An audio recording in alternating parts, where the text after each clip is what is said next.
Qur'anic view of today's world by Muhammad Al-Amrani. 65. Say, He has the power to let loose upon you suffering from above you or from beneath your feet, or to confound you with mutual discord and let you taste the wrath of one another. 65.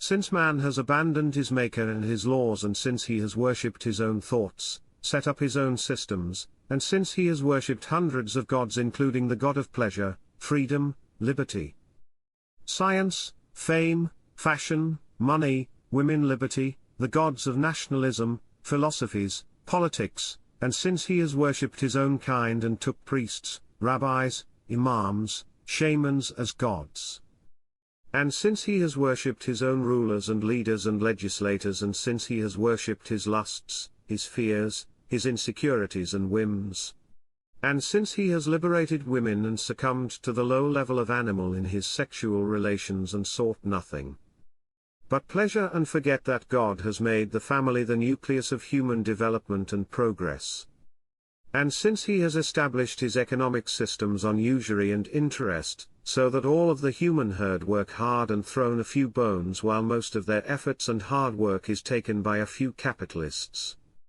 Since he has done all that to himself, then he has to pay. And he has been paying and paying heavily.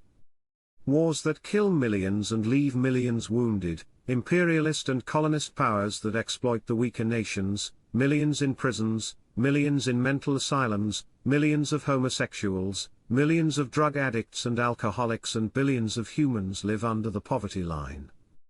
Today man is running away from his own restless soul, which is chasing him non-stop as a curse. He is running away via alcoholism, drugs, suicide, crime, gangs, travel, sports, movies, music, and via seeking fun and pleasure to kill his time and his boredom. Did God wrong him? Not an iota. Who is he for him to be wronged by God? He is nothing but an infinitesimal creature, and if his planet was to vanish tomorrow, hardly anyone in the Milky Way, let alone the universe, would notice. God doesn't wrong humans an iota, but humans wrong themselves. 1044, and God didn't wrong them but they wronged themselves, 1633, and your sustainer doesn't wrong the slaves.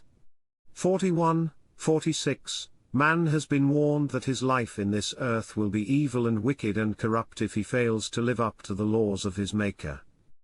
Yet, alas, these perpetual admonitions seem to be met with an unfortunate lack of earnestness, and his fate in the hereafter will be fraught with horror and surpass the bounds of human comprehension. And though his destiny in the life to come may not be clear now, and though some might make a mockery of God's warnings, their consciousness level will change on resurrection day, and they will realize their blindness and illusions in this life.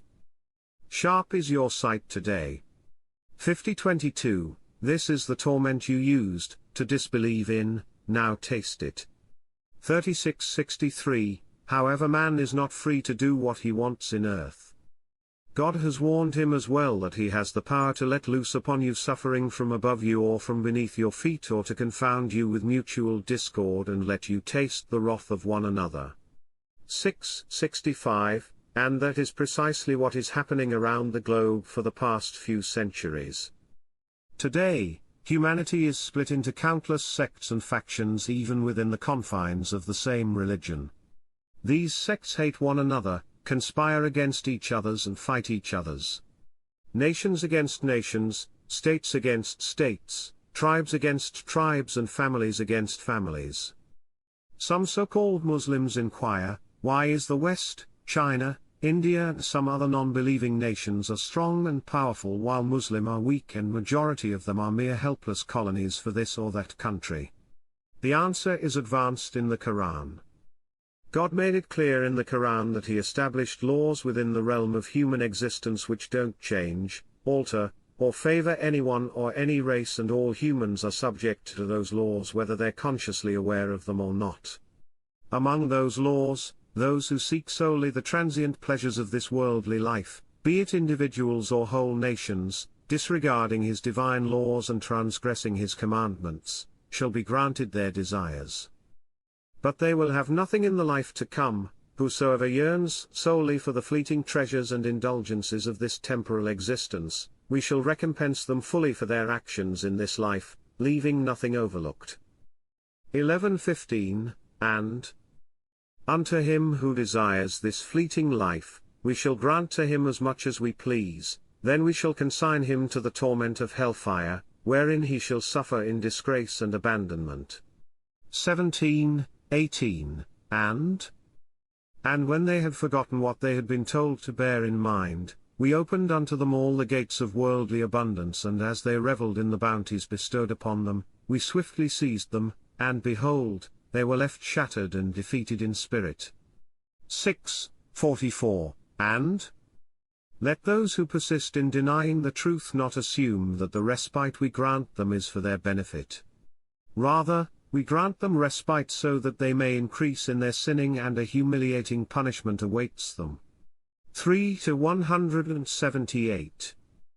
Don't be deceived by the power of the unbelievers. Brief enjoyment, then hell is their abode. 3-196-197, and do they think that by all the wealth and offspring with which we provide them, we rush to give them good things? Nay, they're oblivious. 23:55, and do not let their wealth nor children astonish you, God only wants to chastise them by means of them during worldly life, and for their souls to perish as unbelievers. 9:55. God is all forgiven, and his punishment for mankind in this life is for their own sake, so they may return before they taste the punishment in the hereafter. And we will surely let them taste the nearer punishment short of the greater punishment, that perhaps they will repent. 32:21. Today mankind worship multiple of gods, some invisible, others visible. They worship themselves, their lusts, their whims, their thoughts, pleasure, money, fame, power, and worship ornaments, modernity, science, mass production, liberty, freedom, democracy, sport, and in an endless series of complex rituals. God has honored man and made him a unique creature in a beautiful and astonishing human form. But he rejected this honor and instead sees himself as an animal and sees the other gender as a soft animal. The goal of connection between them is nothing but pleasure. Anyone living the West might think that there is a lot of fun and laughter, but it is just the steam that comes out of the crushed soul. It is not genuine and fades away fast. When we see man crestfallen, depressed, and when we see him becoming sly and a wolf, when we see him kill himself and his progeny, what good this material civilization is. Man is the measures of all, and God has created everything for him. He is not a machine nor a dispensable cog in that machine. Humanity as a whole, including the world that was once Islamic, lives in Jahiliyyah, ignorance in God's ways, and the massive technological advancements and innovations, though they made life easier and more comfortable, did not help to mitigate the stress and pressure of this Jahiliyyah on man. Today mankind stands on the verge of a precipice, and unless God has ordained their destruction as a whole, one hopes man will pause even at the last moment.